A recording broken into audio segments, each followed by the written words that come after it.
Okay, so here's my original final render. I built all this stuff in 3D, rendered it out. I'm gonna improve the ground. The ground is too flat.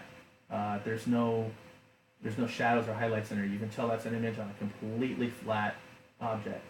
So basically, we're gonna look at the ground here and the hill. There's a hill and a ground, and then all the other stuff's gonna be missing. We're just gonna look at that hill, another hill behind it.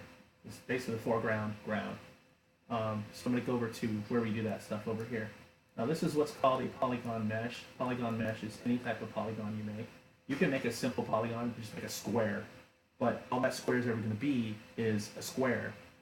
So what happens is, imagine a whole bunch of squares stuck together. Okay, I got a little mess up there, no big deal. But and as you move the edges of the squares, the corners, whatever, you can shape it, and you can make anything you want. In this case, I made a ground with some hills.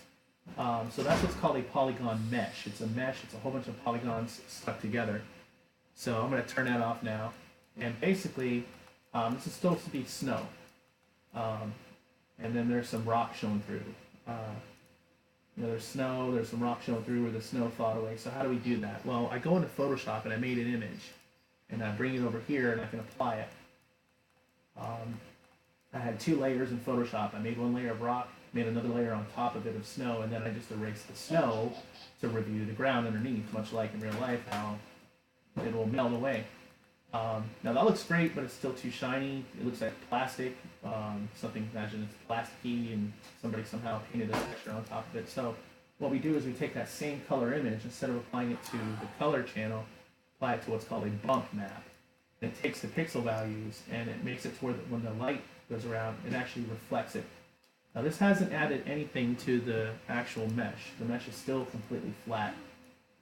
So the bump map is just a trick. It's a way a computer uses vector math to basically say, hey, when I'm pointing this direction, these color values are brightened, the other color values are darkened, which to you looks like shadow and highlights. I also added that to the snow because that's just the rock by itself. I added another one to the snow, so the snow could kind of start taking on more of a realistic look, not so flat and plain. Last of all, let's go to the color on now. So now we've got that, but the highlight's still too bright. There's no way that the ground from there all the way down is that flat to where the highlight, it's just everything's bathed in a constant highlight. As you know, if you look at snow, there's going to be areas or anything, snow, dirt, whatever, the ground is going to have little divots there. So I take this same image once again, the same image that I've used for there and for the bump maps, it's the same Photoshop image. I basically apply that to what's called a roughness map. Roughness decides on how rough something is. If it's really rough, it's not going to be shiny. If it's not rough at all, it's going to be, if it's not rough at all, it's shiny. If it's rough, it's not going to be shiny at all. So I basically take the same image and put it in here, so it maps the color values of the image. And so some areas are going to be shiny, some areas aren't. So now you get something more like that. It makes it look much more realistic.